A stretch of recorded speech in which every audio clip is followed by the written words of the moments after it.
Sir నమస్కారం sir. నమస్తే అండి.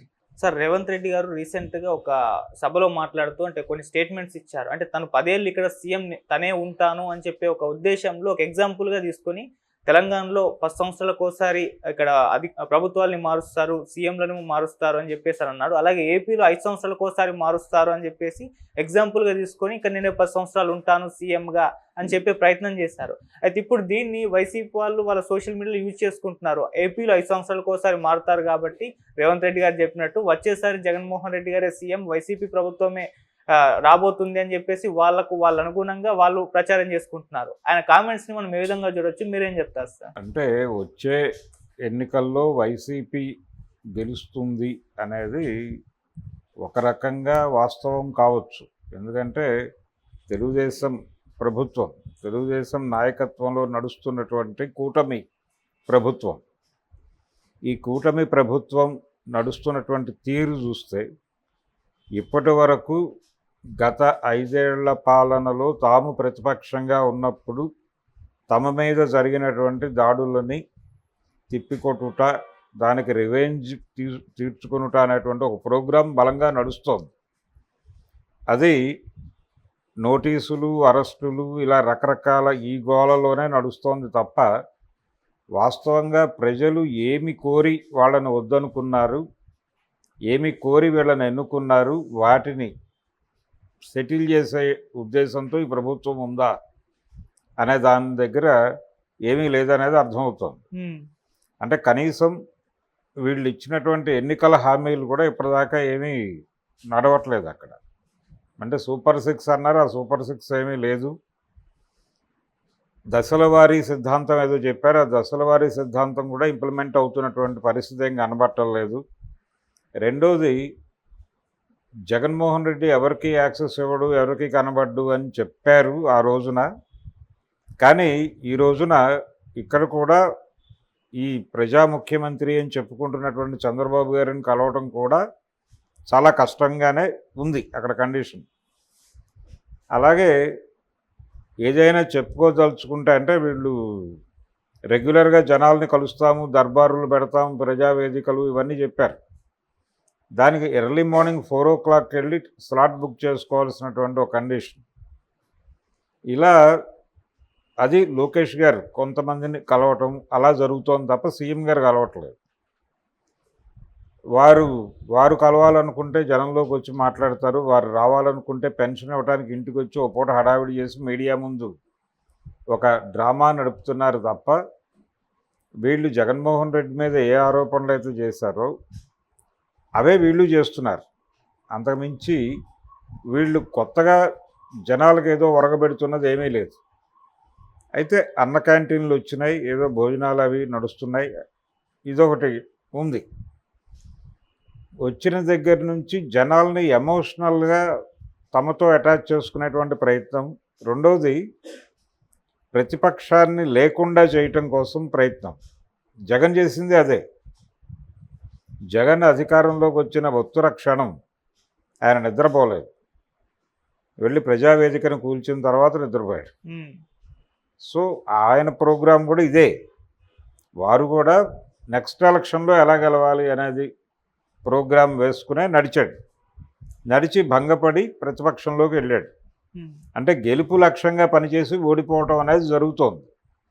అలాగే ఇప్పుడు తెలుగుదేశం పార్టీ కూడా వచ్చే ఎన్నికల్లో గెలుపు లక్ష్యంగా ఈ కార్యక్రమాలన్నీ చేసి వైఎస్ఆర్సీపీని పూర్తి స్థాయిలో సర్వ విధాల తొక్కేసి తిరిగి ఎన్నికల్లో గెలవాలి. అసలు మొన్న చంద్రబాబు నాయుడు గారు చెప్పారు అన్నమాట, వైసీపీ ఇంకా తల ఎత్తే అవకాశం లేదు, వాళ్ళకి అధికారం వచ్చే అవకాశం అంతకంటే లేదు అని చెప్పాడు ఆయన. ఇప్పుడు రేవంత్ రెడ్డి గారు 5 ఏళ్లకు ఒకసారి మారే కల్చర్ అక్కడ ఉందంటే 2014లో చంద్రబాబు గారు సీఎం అయ్యాడు, ఆ తర్వాత జగన్ సీఎం అయ్యాడు, ఇప్పుడు మళ్ళీ చంద్రబాబు అయ్యాడు అనేటువంటిది ఆయన ఒక ఉదాహరణగా తీసుకుని ఇక్కడ చెప్పాడు. అంటే ఈయన ఏదైనా జ్యోతిష శాస్త్రం చదివాడా అనేది ఒక సందేహం రేవంత్ రెడ్డి గారు. ఈయన సిద్ధాంతమే కరెక్ట్ అనుకుంటే, అంటే ఈ రకమైనటువంటి లెక్కలు చాలా ఉన్నాయి, ఈ రకమైన లెక్కలే కరెక్ట్ అనుకుంటే మొన్న ఎన్నికల్లో జగన్మోహన్ రెడ్డి గారు గెలిచి ఉండాల్సింది. ఎందుకంటే చంద్రబాబు గారి ట్రాక్ రికార్డు చూస్తే ఆయన ఎన్టీ రామారావు గారి దగ్గర నుంచి పదవి తీసుకున్నాడు. 95లో ముఖ్యమంత్రి అయ్యాడు. 99 ఎన్నికల్లో ఆయన ఫస్ట్ టైం కంటెస్ట్ చేసింది. చంద్రబాబు గారి సొంత ఇమేజ్ మీద, సొంత బలం మీద నిలబడి గెలిచినటువంటి ఎన్నికలు 99 ఎన్నికలు. 99 ఎన్నికల్లో గెలిచి 2004 ఎన్నికల్లో ఓడిపోయాడు ఆయన. అంటే 5 ఏళ్లే పరిపాలించాడు. 2004లో అధికారం కోల్పోయిన చంద్రబాబుకి తిరిగి 2014లో అధికారం వచ్చింది. అంటే గెలిస్తే 5 ఏళ్ళు, ఓడిపోతే 10 ఏళ్ళు అనేది సిద్ధాంతం. ఏది ఇప్పుడు రేవంత్ రెడ్డి గారు చెప్పిన సిద్ధాంతం ప్రకారం చూస్తే, అప్పుడు రేవంత్ రెడ్డి గారు కూడా అక్కడే ఉన్నాడు, తెలుగుదేశంలోనే. కాబట్టి రేవంత్ రెడ్డి గారు ఇప్పుడు చెప్పిన లెక్క 5 ఏళ్ళు అక్కడ జరుగుతోంది, ఇక్కడ 10 ఏళ్ళు జరుగుతోంది అని ఏదైతే చెప్పాడో, ఉమ్మడి రాష్ట్రంలో చంద్రబాబు నాయుడు గారికి ఆయన అధికారంలోకి వస్తే 5 ఏళ్లలో పదవి కోల్పోయాడు. అలాగే ఓడిపోయిన తర్వాత 10 ఏళ్లకు కానీ పదవి రాలేదు. ఆ వచ్చిన పదవి కదా కూడా రాష్ట్రం విడిపోయినటువంటి ఒక ముక్కలో వచ్చింది ఆయనకి. దీన్ని చూడాలి. దీన్ని సిద్ధాంతంగా మాట్లాడారు. ఏది గత ఎన్నికల సందర్భంగా. ఓకే. మళ్ళీ గెలవబోయేది జగనే అని చెప్పడానికి ఇదే ప్రాతిపదిక. ఏది చంద్రబాబు గారి దీని ప్రకారం ఆయన గెలిస్తే 5 ఏళ్ళు ఉంటాడు, ఓడిపోతే 10 ఏళ్ల వరకు పవర్ రాదు అనేటువంటి సిద్ధాంతం ప్రకారం చాలామంది వ్యాఖ్యానాలు చేశారు. ఇప్పుడు ఆయన 5 ఏళ్ల తర్వాత మళ్ళీ గెలిచాడు. ఆయన గెలవగానే రాష్ట్రం ఏమి విడిపోలేదు, రాయలసీమ ముక్క విడిపోలేదు, బాగానే ఉంది ప్రపంచం. కాబట్టి అక్కడ 5 ఏళ్ల తర్వాత జగన్ వస్తాడా రాడా అనే దానికంటే కూడా ఇక్కడ 5 ఏళ్ల తర్వాత కాంగ్రెస్ ఉంటుందా ఉండదా అనేది ప్రశ్న. అంటే ఈయన కూడా దాదాపుగా ప్రతిపక్షాన్ని లేకుండా చేయాలి అనేటువంటి ఒక కార్యక్రమం మీద ఉన్నాడు. ఆ కార్యక్రమంలో భాగంగానే ఇక్కడ కూడా అరెస్టులు జరుగుతున్నాయి. కొణతం దిలీప్ని అరెస్ట్ చేశారు కదా. అవును. డిజిటల్ వ్యవహారాలు చూసినటువంటి టీఆర్ఎస్ ప్రభుత్వంలో డిజిటల్ వ్యవహారాలు చూసినందుకు ఆ బాధ్యుడిని కొణతం దిలీప్, ఆయన రైటరు, ఆయన ఒక దళారీ పశ్చాత్తాపం అనేటువంటి ఒక అద్భుత పుస్తకాన్ని అనువాదం చేశాడు, హిట్ మ్యాన్ కన్ఫెషన్ని. అటువంటి వ్యక్తిని నువ్వు అరెస్ట్ చేసి జైల్లో పెట్టి, ఆయన జర్నలిస్టు కూడా, ఆయన్ని అరెస్ట్ చేసి జైల్లో పెట్టి నువ్వు నీ ప్రోగ్రాం ఏమిటి? నువ్వు కూడా పగ ప్రతీకారాలు, ప్రతిపక్షాన్ని లేకుండా చేయాలి అనేటువంటి తపన పుష్కలంగా నీకు ఉంది అనేటువంటి విషయం ప్రపంచానికి అర్థమైపోయింది. ఈ అర్థమైపోయినటువంటి కండిషన్లో నువ్వు తిరిగి 5 ఏళ్ల తర్వాత అధికారంలో ఉంటావో ఉండవో అది చెక్ చేసుకోవడం మానేసి, ఆంధ్రప్రదేశ్లో ఎవరు వస్తారు ఎవరు రారు అనే లెక్కలు, అది కూడా గ్రౌండ్ రియాలిటీ మీద లెక్కలు కాదు, అవి గ్రౌండ్ రియాలిటీ మీద కట్టే లెక్కలు కాదు. ఇవన్నీ కూడా జ్యోతిష శాస్త్ర ప్రవీణులము అని చెప్పుకునేటువంటి కొందరు, అంటే బలానా వాళ్ళు పెళ్లి చేసుకోగానే ఈ పెళ్ళి వీళ్ళిద్దరూ ఎప్పుడు విడిపోతారో ఎక్స్పైరీ డేట్ చెప్పేటువంటి మేధావులు కొంతమంది ఉన్నారు. అలా ఎక్స్పైరీ డేట్ చెప్పి వివాదాల పాలైపోయి ప్రజలతో తిట్టించుకున్నటువంటి జ్యోతిష శాస్త్ర రత్నాలను చూసాం మనం. అట్లా ఈయన కూడా ఏదైనా స్వామి అయ్యాడా అనేది అనుమానం రేవంత్ రెడ్డి గారు. ఈయన చాలా సందర్భాల్లో ఇలాంటి అసందర్భ ప్రకటనలు చేయటం మనం చూసాం. అంటే ఒక మీడియాలో వచ్చినటువంటి ఒక స్పెక్యులేటివ్ స్టోరీని అధికార ముద్ర వేసి వేదిక మీద మాట్లాడిన ఘనుడిన. ఎలా అంటే జగన్మోహన్ రెడ్డి ఎమ్మెల్యే స్థానానికి రాజీనామా చేసి ఎంపీగా కంటెస్ట్ చేస్తాడని ఒక పత్రిక రాసేస్తే దాన్ని గ్రాంటెడ్గా తీసేసుకుని, నేను షర్మిలను నిలబెట్టి డోర్ టు డోర్ క్యాంపెయిన్ చేసి ఇంటింటికి గడప గడపకి తిరిగి ఆవిడని ఎంపీ చేసేస్తానని మైక్ ముందు ప్రకటించాడు ఈయన. ఆ స్టోరీ చదివిన ప్రతి ఒక్కడికి అది స్పెక్యులేషన్ అనే విషయం స్పష్టంగా తెలుసు. ఈయన దానికి అధికార ముద్ర వేశాడు. అలాగే అయిపోయింది బీఆర్ఎస్ పని, ఒక వారం రోజుల్లో ఇది బీజేపీలో విలీనం అయిపోతుంది అని చెప్పి ఒక స్పెక్యులేషన్. ఓకే. దాని మీద ఈయన అధికార ప్రకటన చేస్తాడు ఒక రాజ్యాంగ పదవిలో ఉండి.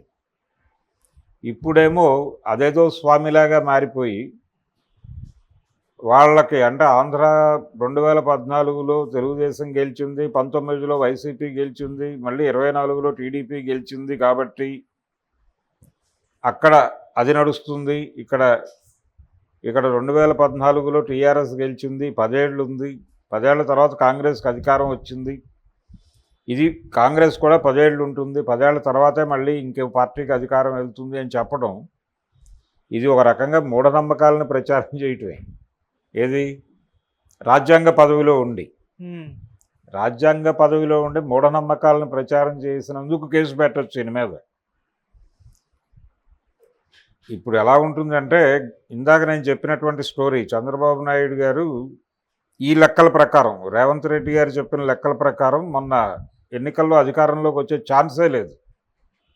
ఒకవేళ అధికారంలోకి ఆయన 10 ఏళ్ల తర్వాత రావాలి అంటే వచ్చే ఎన్నికల తర్వాత రావాలి. ఆయన వచ్చినా కానీ అంటే రాయలసీమ విడిపోతే ఆయన రాయలసీమకు ముఖ్యమంత్రి అవ్వాలి తప్ప ఆంధ్రప్రదేశ్కి ముఖ్యమంత్రి అయ్యే ఛాన్స్ లేదు. ట్రాక్ రికార్డు ప్రకారం చూస్తే ఆయన 1900 ఇందాక మనం మాట్లాడుకున్నాం 99 ఎన్నికల్లో గెలిచాడు, 2004 ఎన్నికల్లో ఓడిపోయారు, 5 ఏళ్ళే. ఆ తర్వాత అధికారం రావడానికి 10 ఏళ్ళు పట్టింది. మరి ఆ సిద్ధాంతం అక్కడ విఫలమైంది కదా, ఆ సిద్ధాంతం ఇక్కడ కూడా విఫలమవుదని గ్యారంటీ ఏం లేదు కదా. జ్యోతిష శాస్త్రంలో ఏది చెప్పినా అది జరగచ్చు జరగకపోవచ్చు అనేది ఏదో పద్ధతిలో హింట్ ఇస్తారు వాళ్ళు. ఓకే, అది స్పెక్యులేషనే. ఆ స్పెక్యులేషన్ స్టోరీస్కి గతంలో అధికార ముద్ర వేశారు మీరు. మీడియా రాసిన స్పెక్యులేటివ్ స్టోరీస్కి మీరు అధికార ముద్ర వేసి వేదికల మీద ప్రకటించి అది వంట పట్టించుకుని అలవాటైపోయి మీకు ఇప్పుడు మీరే స్పెక్యులేటర్గా మారిపోయారు, మీరే జ్యోతిష రత్నగా మారిపోయారు. మిమ్మల్ని జాతకాలు చెప్పమని ప్రజలు ముఖ్యమంత్రిని చేయలే, మిమ్మల్ని పరిపాలించమని చెప్పారు. మీరు రేవంత్ స్వామి కావద్దు, మీరు రేవంత్ రెడ్డిగా ఉండి పరిపాలన